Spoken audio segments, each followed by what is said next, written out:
Saudara-saudaraku yang Tuhan Yesus kasihi, untuk renungan kita pada kesempatan ini saya ajak kita berdoa. Terpujilah Engkau ya Tuhan, yang senantiasa kami rasakan bimbingannya, tuntunannya, membuat kami bertumbuh dalam kasih Yesus Kristus. Terima kasih Bapa, kesempatan indah ini kami akan pakai mendengarkan Engkau lihat firman. Dalam nama Yesus Kristus kami berdoa. Amin. Saudara, firman Tuhan yang akan menyapa kita yaitu dari 2 Timotius pasal 3 ayat 11 sampai 17. 2 Timotius 3 ayat 11 sampai 17. Kita ikuti firman Tuhan. Begini firman Tuhan. Engkau telah ikut menderita penganiayaan dan sengsara seperti yang telah kuderita di Antiokhia dan di Ikonium dan di Listra. Semua penganiayaan itu kuderita, dan Tuhan telah melepaskan aku daripadanya. Memang setiap orang yang mau hidup beribadah di dalam Kristus Yesus akan menderita aniaya. Sedangkan orang jahat dan penipu akan bertambah jahat. Mereka menyesatkan dan disesatkan. Tetapi hendaklah engkau tetap berpegang pada kebenaran yang telah engkau terima dan engkau yakini, dengan selalu mengingat orang yang telah mengajarkannya kepadamu. Ingatlah juga bahwa dari kecil engkau sudah mengenal kitab suci yang dapat memberi hikmat kepadamu dan menuntun engkau kepada keselamatan oleh iman kepada Kristus Yesus. Segala tulisan yang diilhamkan Allah memang bermanfaat untuk mengajar, untuk menyatakan kesalahan, untuk memperbaiki kelakuan, dan untuk mendidik orang dalam kebenaran. Dengan demikian, tiap-tiap manusia kepunyaan Allah diperlengkapi untuk setiap perbuatan baik. Demikian jauh pembacaan firman Tuhan. Shalom saudara. Manakala kita tiba pada pembacaan Alkitab di 2 Timotius ini, sesungguhnya ada hubungan yang bermakna tanggung jawab regenerasi pelayanan. Rasul Paulus adalah seorang guru yang baik. Dia mengabdikan semua apa yang dia tahu, apa yang dia hayati, apa yang dia imani.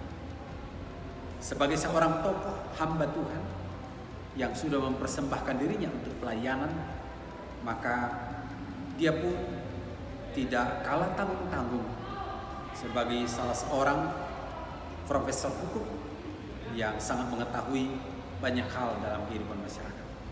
Tetapi dia juga adalah seorang hamba Tuhan yang diawali dengan bertobat dan mendalami dengan sungguh-sungguh apa itu firman Tuhan dan surat Tuhan.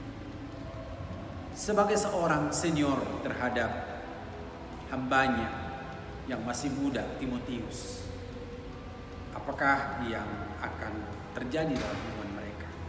Tentu panggilan mulia dalam regenerasi penginjilan itu ialah bagaimanakah ini juga menjadi proses yang selalu dapat bertumbuh dalam kehidupan mereka. Rasul Paulus dalam kategori dewasa, tapi Timotius adalah menuju dewasa.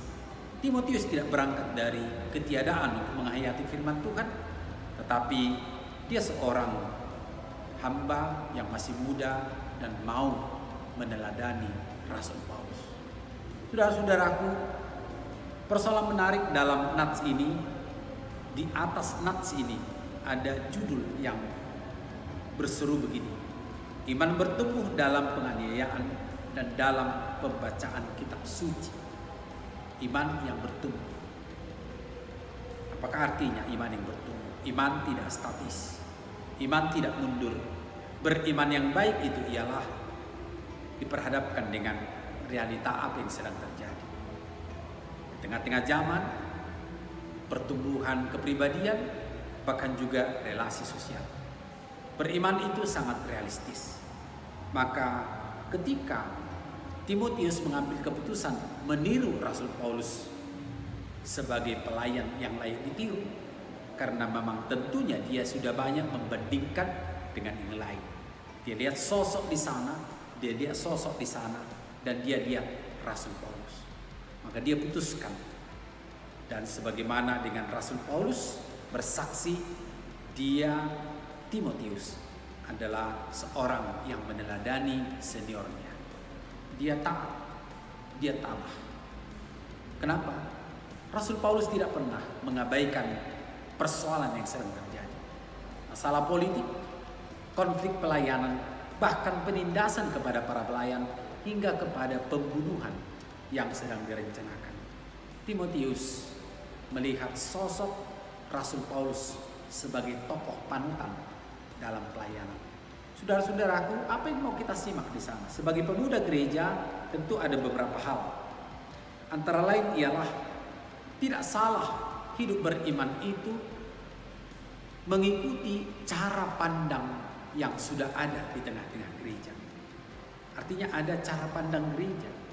Ada cara gereja mengelola, menyelesaikan persoalan. Ada cara di luar gereja menyelesaikan persoalan.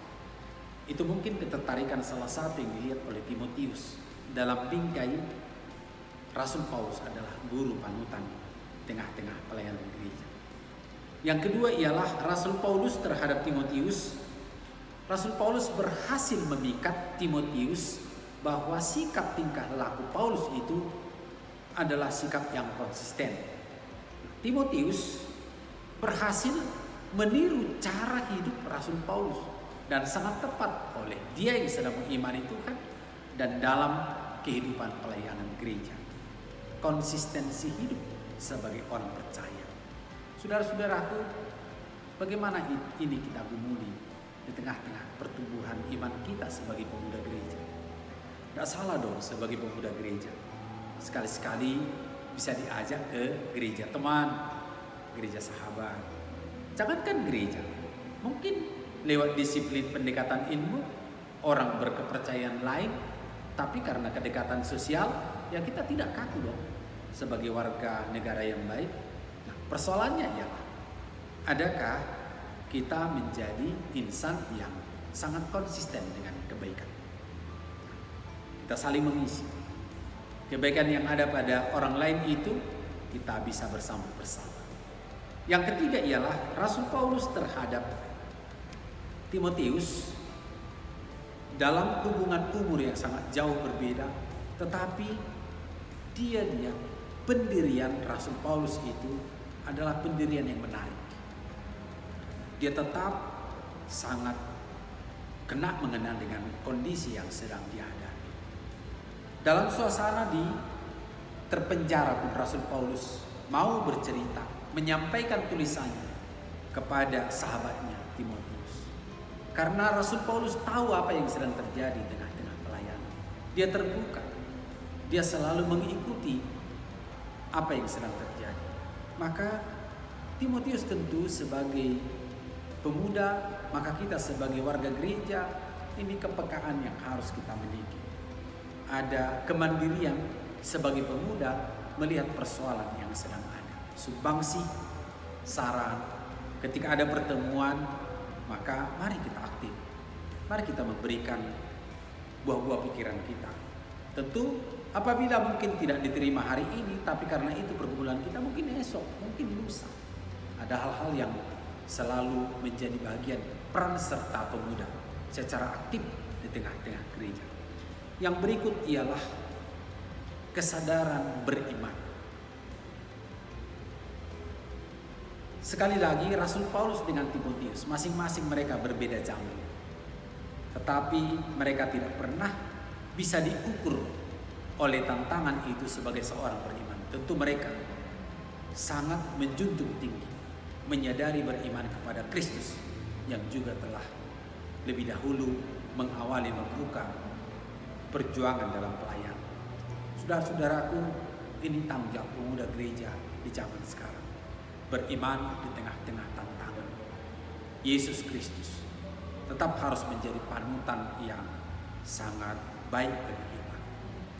Dan kita tentu tidak melihat Yesus lagi secara kasat mata. Tetapi simbol yang tidak bisa bergeser bagi orang yang percaya kepada Yesus Kristus ialah salib Kristus. Salib itu menjadi simbol perjuangan di sepanjang masa dalam keadaan apapun. Dia tidak hanya menjadi simbol dalam hubungan vertikal saja, tetapi juga dia adalah hubungan yang sangat tertanggung jawab secara horizontal. Ada apa ini, saudara? Kalau dia hanya mempertahankan vertikal, hati-hati kesombongan rohani. Jangan-jangan kita menghakimi orang dengan berimannya, karena kita menganggap hubungan kita yang sangat baik dengan Tuhan. Kita tidak pernah merasa bertanggung jawab dengan bagaimana sesama kita. Maka hubungan vertikal dan horizontal harus kita hayati itu sebagai hubungan tanggung jawab yang sama. Kalau hubungan baik kita dengan Tuhan terjadi dengan baik, maka pastikan hubungan baik kita dengan sesama juga adalah baik. Saudaraku, ini beriman yang sadar di tengah-tengah perkembangan zaman. Maka di gereja, dalam bersahabat, dalam persekutuan, sesama pemuda, mungkin dalam kaitan dengan sebagai pemuda terhadap adik-adik remaja, kadangkala mungkin bisa saja ada perbedaan pikirannya, ada perbedaan penghayatan. Bagaimana ini? Jangan langsung kesal, saudara. Ya, ingat, salib Kristus itu adalah perjuangan. Dan untuk apa semua itu perjuangan itu? Demi kemuliaan Tuhan. Tentu ini menjadi kebanggaan bagi kita juga. Apabila kita bermenung, syukur Tuhan memakai saya untuk melihat itu, mengalami itu. Banyak orang yang apatis. Nah, beriman dengan sadar. Yang terakhir, saudaraku, Timotius tidak pernah merasa sukses atau berikrar bahwa saya sukses. Tetapi kesaksian Alkitab mengatakan dia adalah seorang sosok pemuda yang pernah dipakai oleh Tuhan menyatakan Injil itu dengan sebenar-benarnya. Terpujilah Tuhan. Selamat melayani saudaraku, bersaksi dalam Kristus, beriman dengan sadar dan benar. Amin. Mari kita berdoa. Terima kasih Tuhan akan firman-Mu. Terpujilah Engkau ya Tuhan, sepanjang masa aktivitas para pemuda gereja adalah dambaan dan harapan Tuhan agar berbuah lebat, manis, dan dapat dirasakan oleh semua orang, menjadi berkat bagi banyak orang. Dalam nama Yesus Kristus kami berdoa. Amin. Napa sebelum HKBP Bengkulu mengucapkan selamat ulang tahun HKBP yang ke-160 tahun, semakin bertumbuh,